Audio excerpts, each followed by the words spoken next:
Bom dia, sejam muito bem-vindas a esse vídeo de hoje. Nós estamos fazendo uma série de vídeos estudando sobre a vulnerabilidade com base no livro A Coragem de Ser Imperfeito, da Brené Brown. E dando sequência a essa série de vídeos que nós estamos fazendo, hoje nós vamos falar sobre a vulnerabilidade, a vergonha em homens e mulheres, dando sequência ao último vídeo. Você pode acessar o conteúdo desses vídeos, né, pela playlist A Coragem de Ser Imperfeito e entender, né, os prejuízos que a vergonha causa na nossa vida e como nós adotamos muitas vezes uma vida disfuncional em razão desses padrões de vergonha que nós não conseguimos superar. Se você não é inscrito no nosso canal, eu quero convidar você a se inscrever, a ativar o sininho para receber em primeira mão todos os vídeos que nós postarmos. E se gostar deste estudo, deixe o seu comentário, deixe o seu like, compartilhe com outras pessoas. Então, nós falamos que a mulher, né, ela tem um padrão, né, como fruto de uma pesquisa científica que foi feita nos Estados Unidos, a mulher, ela tem, foi definido o que seria as características de uma mulher, né? E no caso do homem, também foi feito isso, definindo quais seriam características do gênero masculino. E eu vou um pouquinho à frente falar para vocês e como que não corresponder a essas características faz com que as pessoas se sintam envergonhadas. Então, na verdade, em relação à vergonha, quando os homens sentem vergonha, a pesquisa, ela gerou o resultado de que o comportamento desses homens é o de ficar irritados ou retraídos. E aí ela entendeu um pouco, mas ela procurou outros homens terapeutas para poder, que atendiam homens também, para poder entender o que seria ficar irritado e retraído diante da vergonha. E aí um deles relata o fato de que quando ele era adolescente, ele entrou para o time de futebol americano e em um dado momento ele foi enfrentar um outro time. Pela primeira vez, ele estava com todo o equipamento, todo uniforme e tal, e quando ele se viu ali todo armado, né, diante do outro time, ele entrou em pânico, porque ele percebeu que o outro time estava preparado para bater e destruir mesmo e para ganhar. E ele entrou em pânico diante daquela situação, o medo tomou conta dele. E aí o treinador olhou para ele, porque estava estampado na cara dele a vergonha, o medo, na verdade, o medo, e o treinador falou: larga de ser maricas e assuma a sua posição. Naquele momento, a vergonha de ter ouvido aquele comentário, né, ele ficou totalmente desconcertado. E aí a Brené Brown perguntou: e aí, o que você fez? E ele falou: eu transformei o meu medo em raiva. E aí eu saí destruindo tudo pela minha frente. E aí ele conta que mais tarde ele começou a fazer terapia quando essa raiva ela passou dos limites, ela passou a ser algo prejudicial para ele. E ele começou, por quê? Porque ele começou a transformar o medo em raiva em todas as suas relações. Ele passou a tratar a família com raiva, os filhos com raiva, e tudo aquilo que ele tinha insegurança foi transformado em raiva. E quantas pessoas fazem isso, né? Quantos provedores, chefes de família, muitas vezes não conseguem prover a casa como devem, não conseguem fazer o recurso que precisa, e isso esse medo de lidar com a família, de ter que olhar para a família, muitas vezes é transformado em raiva, né? Essa vergonha, muitas vezes a própria relação com os filhos, e mais à frente vocês vão ver o quanto isso também é promovido quando, em relação ao medo da rejeição no sexo, né, no relacionamento. E olha que interessante, ela coloca que as mulheres, elas expressam, geralmente elas expressam, né, a sua vergonha sendo cruel com outras mulheres, né? Por quê? Porque da mesma forma que elas são duras com elas, né, diante de uma situação de vergonha, de você estar se sentindo acima do peso, inadequada, né? A vergonha de estar num lugar e não estar bem vestida, a vergonha de não ser reconhecida no seu trabalho ou de ter sido chamada atenção no seu trabalho pelo seu chefe, né? Isso leva a uma reação, a mesma crítica que essa mulher faz com ela mesma, né? Nossa, você não dá conta de cuidar do seu corpo, de cuidar da sua alimentação, você vai dar conta de quê? Né? As duras críticas que nós fazemos conosco quando sentimos vergonha, nós fazemos com as outras pessoas, com outras mulheres também. Então, aquilo que a gente cobra da gente, né, a gente cobra do outro. E nós já estudamos aqui no canal, em outros livros, né, que isso também se projeta como, muitas vezes, a dificuldade de você olhar para você e identificar o que não está bom em você, você consegue enxergar no outro, né? Eimeire, seja bem-vinda, Nara, Regina. Você enxerga no outro aquilo que você não dá conta de enxergar em você.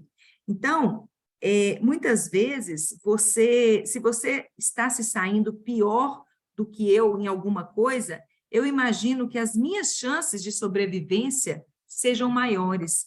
E é por isso que as mulheres, elas são tão cruéis, tão críticas umas com as outras, né? Por quê? Porque se a outra está pior que eu, então, pelo menos, eu tenho chance, né, de sobreviver. Estamos tão desesperadas para nos livrar da vergonha que ficamos constantemente atacando as pessoas à nossa volta quando nos sentimos ameaçadas.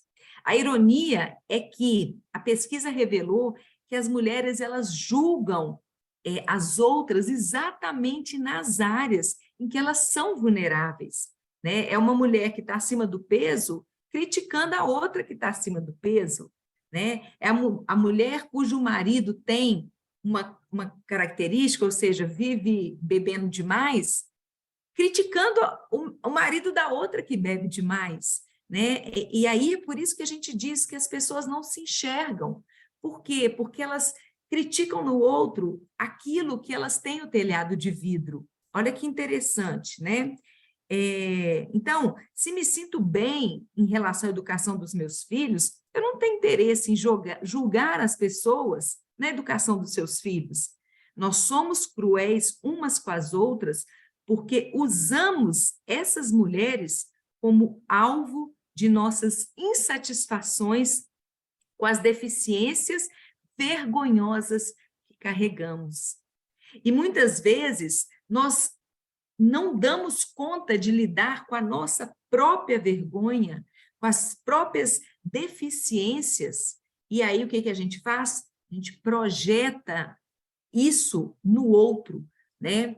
Para não ver em nós, nós enxergamos no outro porque é muito mais fácil. E por que nós enxergamos no outro? Porque aquilo está borbulhando em nós. Quando não borbulha, quando não nos incomoda, quando está tudo bem, a gente nem enxerga no outro. Por quê? Porque aquilo não é uma questão para nós. Quando se torna uma questão, tanto que nós enxergamos quanto quando nós não queremos enxergar, a gente começa a ver aquilo em todos os lugares, e aí nós criticamos no outro, né? E aí é muito interessante, quando eu li essa frase, me lembrou, né, quando ela trouxe esse tema, me lembrou o estudo que nós fizemos, e que está aqui no canal, dos 4 compromissos, né, do Dom Miguel Ruiz, onde a filosofia tolteca, ela traz uma dos compromissos não leve nada para o lado pessoal, né? Não sei se vocês se lembram disso. O que é não levar para o lado pessoal, né? É que nada é sobre você. Quando alguém te critica, quando alguém traz algum julgamento, né? Ele não está dizendo do outro, ele está dizendo de si, né? Quando Pedro fala de Paulo, eu sei mais de Pedro do que de Paulo. Por quê? Porque a pessoa que está falando, ela está trazendo aquilo que está dentro dela. Então, eu sei mais de quem está falando do que do alvo da conversa, porque a pessoa fala daquilo que o coração dela está cheio. Então, quando ela critica, ela julga uma mulher que está acima do peso, ou uma mulher, o marido de uma mulher que está bebendo demais, ela está falando da dor dela e não daquele fato em si. Porque se aquilo não fosse uma dor para ela, aquilo não seria algo latente, que ela sequer seria objeto de um comentário, né? Então, isso é muito interessante. E aí ela traz a questão do estudo, até do bullying, né? Trazendo que as crianças que praticam bullying, elas geralmente têm pais que fazem a mesma coisa, né? Então, quando foi buscar, né, diretores de escola para conversar sobre o bullying, eles trouxeram o seguinte, que geralmente são pais que não estão muito preocupados com os filhos, né? Mas não estão nem aí para os filhos, mas ficam satisfeitos ao saber que eles são populares, né? Então, por exemplo, competem por posição social, são crianças que competem por posição social, degradando as outras. Essas crianças têm pais que se comportam da mesma maneira. Os pais delas não estão preocupados com o seu comportamento. Eles têm orgulho de que elas sejam uma garota ou um garoto popular. E aí, quando os diretores vão conversar com os pais, eles falam, pelo menos meu filho ganhou a briga, ou seja, quer saber se o filho ainda tirou a melhor, mesmo fazendo algo cujo comportamento é indevido, né? E aí ela traz uma questão muito, muito importante e que muitas vezes nós não damos o devido valor e que afeta todas as nossas relações, né, com o sexo masculino, com o nosso companheiro, um namorado, né? E ela traz a questão de que os homens, eles vivem a vergonha que eles sentem é algo que é muito grande em questões básicas, como, por exemplo, o próprio sexo, né? Enquanto as mulheres estão ali super preocupadas com as gordurinhas, né? Com a barriguinha tanquinho, né? Os homens, eles, muitas vezes, a gente acredita, né? Pela própria cobrança social, que os homens estão muito preocupados com isso na hora do sexo, ter uma mulher sarada na cama, mas a verdade é que a pesquisa revelou que a maior medo dos homens é, será que eu sou bom o suficiente? Será que eu correspondo às suas necessidades? Né? Será que você me ama? Será que eu te faço, eu te dou prazer o suficiente? Né? E é essa a grande preocupação do homem, se ele está satisfazendo essa mulher, e não se ela está com uma gordurinha a mais, uma gordurinha a menos, né? E uma grande questão que muitas mulheres não sabem ou não têm isso, né, consciente, é que quando se trata de sexo, os homens sentem que a masculinidade, que a própria a vida deles está em jogo. Por quê? Porque o sexo, para o homem, ele é símbolo de virilidade, é símbolo de masculinidade, né, de ser potente. E quando isso não está bem, é como se eles não fossem potentes, eles não fossem bons o suficiente. Então, bem-vinda, Laila. Então, isso faz muito mal para os homens, né? Então, olha só, o que ele traz? Ele traz que os homens aprendem desde muito cedo que o sexo é iniciativa deles, né? E a rejeição sexual logo se torna a marca registrada da vergonha masculina. E isso é tão cruel, gente, porque nós já falamos aqui que tanto a mulher aprende com a mãe, né, a se conter na sexualidade, ou seja, você pode ter desejo, mas dentro de certos limites, em que a gente aprende que a iniciativa do sexo é do homem. E que muitas vezes, quando você tem a iniciativa, né, você está sendo muito para frente, você está sendo vulgar, o que a pessoa vai pensar? Não é assim? E da mesma forma, para o homem, é uma carga pesada demais dele ter sempre a iniciativa do sexo, né? Por vezes, quando a mulher não quer, está cansada ou o que for, seja qual motivo for, quando ele sente que ela não quer, né? É uma forma de rejeição muito pesada e que a gente não leva isso em conta, é como se fosse normal, ele já sabe lidar com isso. Mas a verdade é que ele não sabe. E até mesmo quando ela foi conversar com o terapeuta sobre isso, né?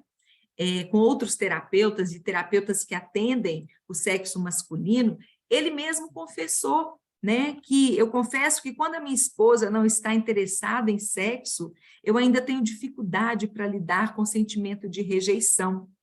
Não importa se entendo intelectualmente, né, por que ela não está afim, mas eu fico vulnerável e isso é muito difícil. Olha que interessante, a gente não pensa que os homens se sentem rejeitados quando nós não queremos sexo por algum motivo, né? E isso é muito pesado porque isso atinge a masculinidade deles, né? É uma rejeição que vai na sua essência, na sua alma, né? E coloca ele como alguém. Será que eu sou bom o suficiente? Será que eu tenho sido o bastante? Será que eu realmente dou prazer para minha mulher? Né? Olha que peso isso. E aí ele traz a ideia, inclusive, da pornografia. Olha o que ele fala, esse terapeuta. Olha, por $5 e 5 minutos, você acha que está tendo o que precisa e sem risco de ser rejeitado. Ou seja, isso é uma visão, né, da maioria dos homens que ele atende, né? Eles acham que os homens buscam pornografia por não gostarem da aparência delas, ou eles acham que as mulheres, né? E, na verdade, olha que interessante. Aqui eu baguncei aqui na leitura, mas o que é curioso nessa fala desse terapeuta é que, para ele acha que as mulheres, né, as mulheres acham que os homens buscam a pornografia por não gostarem da aparência delas, por causa da falta de competência delas na área sexual, né? Quantas mulheres se intitulam que não são boas de cama e por isso os maridos não têm interesse, os companheiros, ou por isso que os relacionamentos delas terminam, porque elas não devem ser boas de cama, por isso que esse cara foi embora, né? Por isso que eles não perderam o interesse, né? Muitas mulheres pensam isso, por incrível que pareça, né? Ao passo que os homens, da mesma forma, né, pensam, não, é muito melhor eu buscar, né, uma pornografia, eu buscar fazer sexo sozinho, do que eu sofrer a rejeição, né, de uma mulher, porque isso é muito mais pesado. E olha só, cada um do seu lado, né, isolado, pensando sozinho e sofrendo sozinho, um achando que o outro está só por rejeitar o sexo oposto, né? Olha que interessante. E é por isso que todas essas coisas da pornografia e a violência são tentativas desesperadas de exercer poder e controle. A rejeição é profundamente dolorosa, né? Ou seja, quando você busca a pornografia ou fazer o sexo sozinho, você está no controle. Você não está vulnerável, porque ali é você com você. Mas quando você está com o outro, você está nu, literalmente, 100% exposto e sujeito à rejeição, né? A não ser bom o suficiente, a não dar prazer para o seu parceiro o suficiente. Então, olha como isso é sério, né? E, às vezes, esses acessos de vergonha estão diretamente ligados ao sexo e à intimidade. Por quê? Porque são poucas as pessoas que estão... é uma relação muito íntima, onde você está 100% exposto, né? E olha o medo que as pessoas sentem dessa exposição e de não serem acolhidos, né, como elas gostariam. Então, nós precisamos ser capazes de falar sobre como nos sentimos e sobre o que necessitamos e desejamos, e precisamos ouvir com o coração aberto e a mente aberta. Não há relacionamento íntimo sem vulnerabilidade, porque quando você não é sem vulnerabilidade, não há entrega. Quantas vezes o medo de ser vulnerável faz com que você não se entregue a um relacionamento? E para suprir isso, só muita conversa e exposição emocional, claro. Não tem jeito de você ser sincero, ser honesto, sem você se expor e sem dizer o que te faz bem e o que te faz mal, o que te causa dor e o que te causa prazer, né? E aí ela traz a ideia de que os homens... foi feito, né, uma pesquisa de que as mulheres, elas são...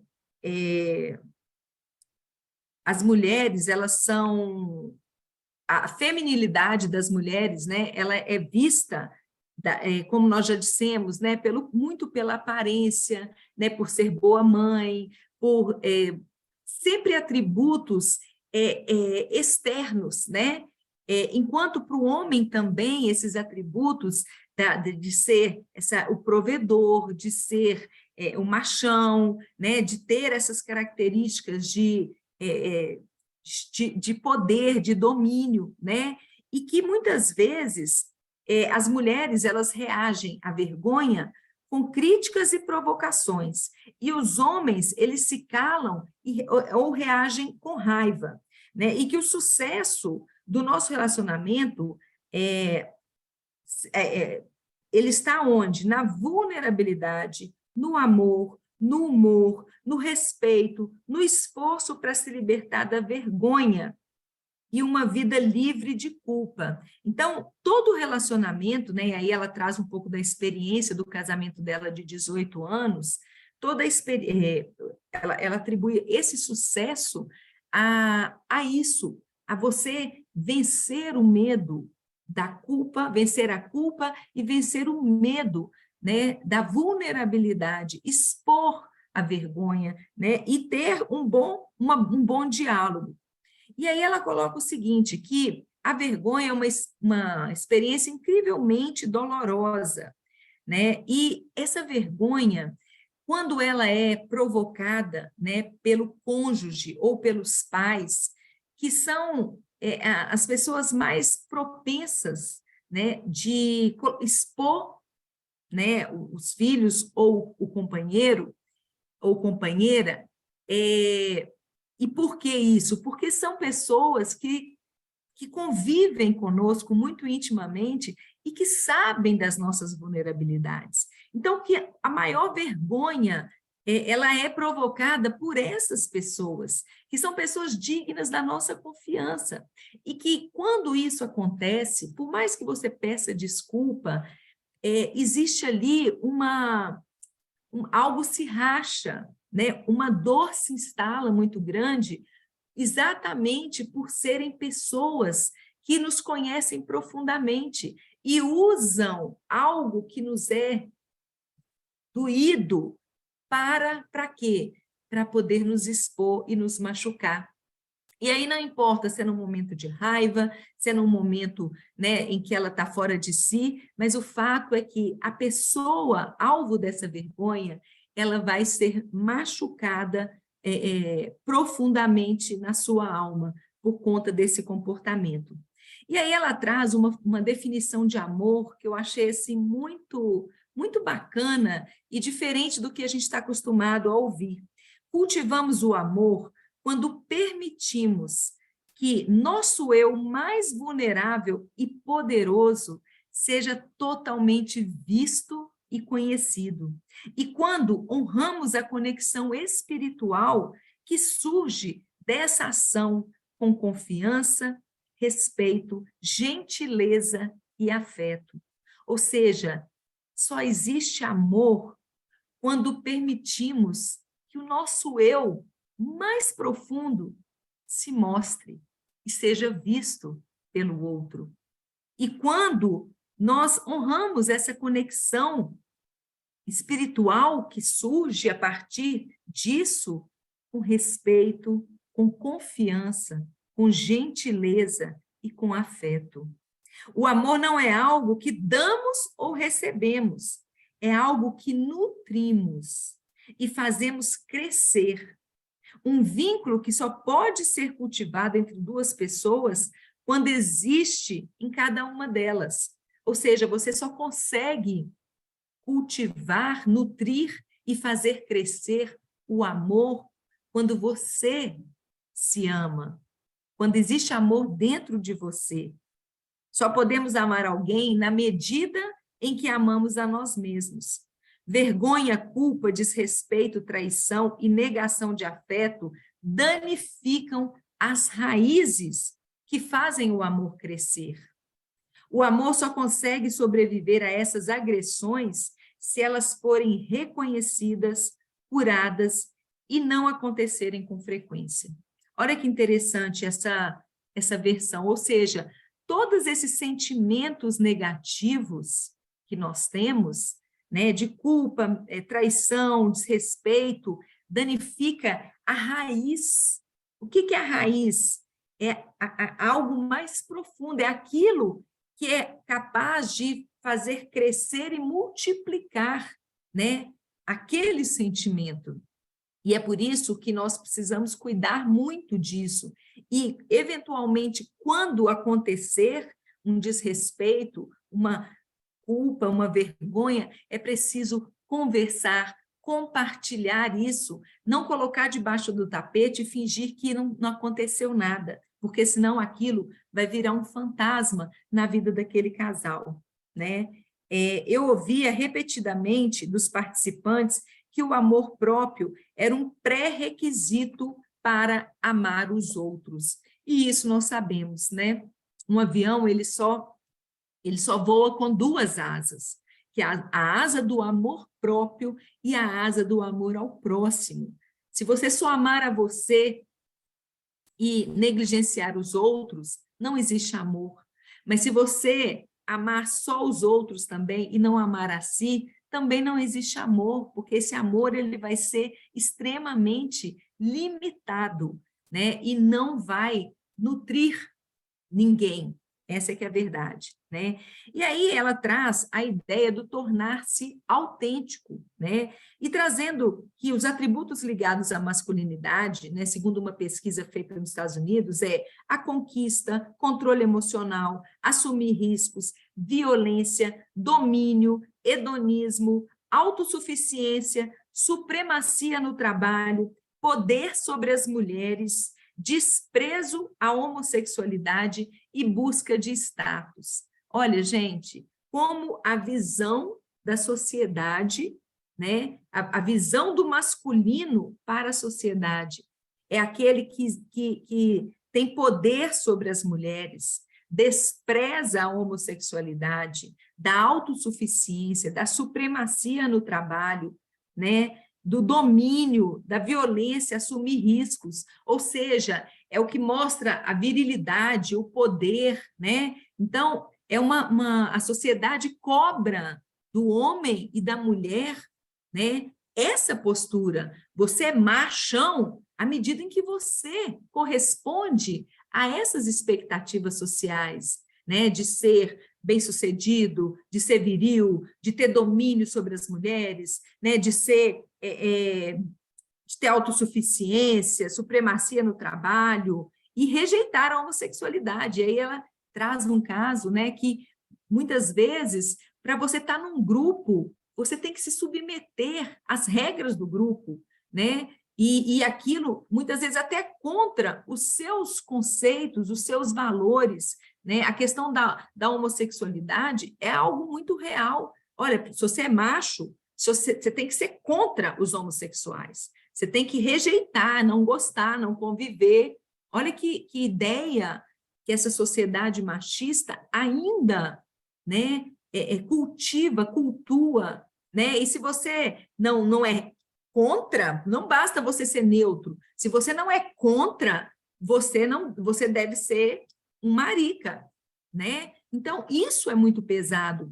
Da mesma forma para a mulher, né? Se ela não tiver um corpo bonito, se ela não tiver todas aquelas características, se ela não for uma boa mãe, se ela não cuidar da casa direito, ela não é um modelo de mulher. E toda vez, né? E por que nós sentimos vergonha? Sentimos vergonha toda vez que nós não correspondemos a esse padrão de ideal criado pela nossa sociedade. E isso não é só né, da nossa sociedade contemporânea, não. Né? Esses valores, esses princípios e padrões, eles são, muitas vezes, uma memória arcaica, né? Uma consciência ancestral, né? Com certeza é uma consciência ancestral que vem passando de pai para filho, né? Há muitos e muitos anos, e por isso ela tem um poder gigantesco sobre nós, e a ponto de fazer com que nós muitas vezes nos punamos, nos isolemos e faz com que nós acreditemos que nós não somos merecedores da vida, né? Por quê? Porque nós não correspondemos a esses padrões e que muitas vezes são até arquétipos, né? Criados exatamente pelo uso, pela mesma visão há anos, há centenas de anos, né? Do que seria o sexo masculino e da ideia de sexo masculino e de sexo feminino, né? E nós vivemos e fomos criados aprisionados, né, nesse ideal. E toda vez que nós não correspondemos, nós nos sentimos totalmente desvalorados e indignos, né, de termos vínculos, de sermos amados, de sermos aceitos, né? E aí ela traz a ideia de que a pessoa que já consegue superar a vergonha e ter um diálogo interno positivo, né? Quando ela a sua mente traz, né, algo negativo, ela precisa ter a capacidade de dissolver aquilo. Aí ela dá um exemplo, né? Nos homens, por exemplo, você não deve ficar emotivo quando tiver de demitir pessoas, né? Ou seja, você vai chorar porque você está demitindo uma pessoa, né? Aí o diálogo dele assertivo para lidar com isso eu não vou aceitar essa mensagem. Eu trabalhei com esses caras durante 5 anos, conheço suas famílias, tenho o direito de me preocupar com eles. Ou seja, você não é um maricas porque você está chorando, porque você está sentindo, você não é fraco porque você está sentindo a dor daquelas pessoas irem embora. É legítimo. É você dizer para você, olha, o que eu estou sentindo é legítimo. Eu sou amigo dessas pessoas, eu conheço a família delas, e por isso eu tenho direito, sim, de sentir, de estar sofrendo. Né? Quando você fala isso para você, você sai desse estado de vergonha. Aí ela traz outro exemplo. Estou ouvindo. Aí ela traz um outro exemplo, né? A mulher que pratica a vergonha sopra no ouvido da mulher dizendo: você não é uma mãe boa porque porque você vai perder a peça teatral da turma de seu filho, né? Você não é uma mãe boa quando ela está viajando a negócio, né? Ou a trabalho. Você não é uma mãe boa, você está perdendo a peça teatral do seu filho. E aí, uma mulher com um diálogo assertivo, ela diz: eu estou ouvindo, mas eu não vou cair nessa. Maternidade é muito mais do que ir a uma peça de teatro do meu filho. Ou você pode dizer, eu não fui à peça de teatro do meu filho, mas eu estou presente na vida dele, eu busco ele na escola, ele sabe o quanto eu amo, o quanto eu me dedico, né? É você não cair nas armadilhas que o nosso ego, né, o nosso intelecto, a nossa mente que não para de falar, né, traz para nós, né, para nos destruir, né? São aquelas crenças que nós temos de que uma mãe boa é aquela que vai todas as vezes todas as apresentações do filho, de que um homem bom é aquele que não chora, é aquele que não sente,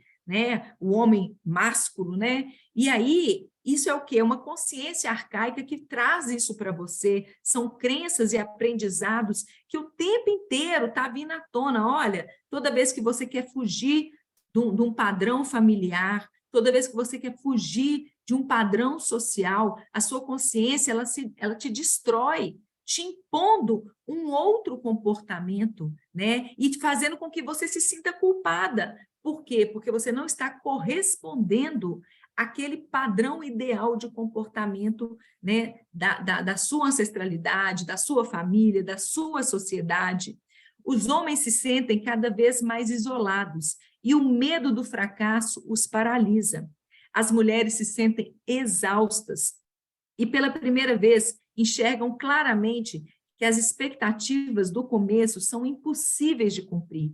E aí ela traz a ideia de que é por isso que, quando as pessoas entram na maturidade, né, elas estão lá com os 60 anos dela, 70 anos, muitas vezes elas canalizam ali toda a sua atenção para os netos, né? Para os netos, para os filhos. Por quê? Porque se elas não deram conta de superar e de lidar com essa vergonha, elas percebem que isso nunca, não vai ter jeito, né? E esse medo do fracasso faz com que os homens não queiram mais fazer nada. Muitas vezes tem até muitos homens param a vida muito cedo, né? Desanimam, e as mulheres ficam se sentindo exaustas. Por quê? Porque é uma vida inteira de luta, de lutar para você se encaixar e lutar contra a vergonha de não se encaixar, porque ninguém nunca vai se encaixar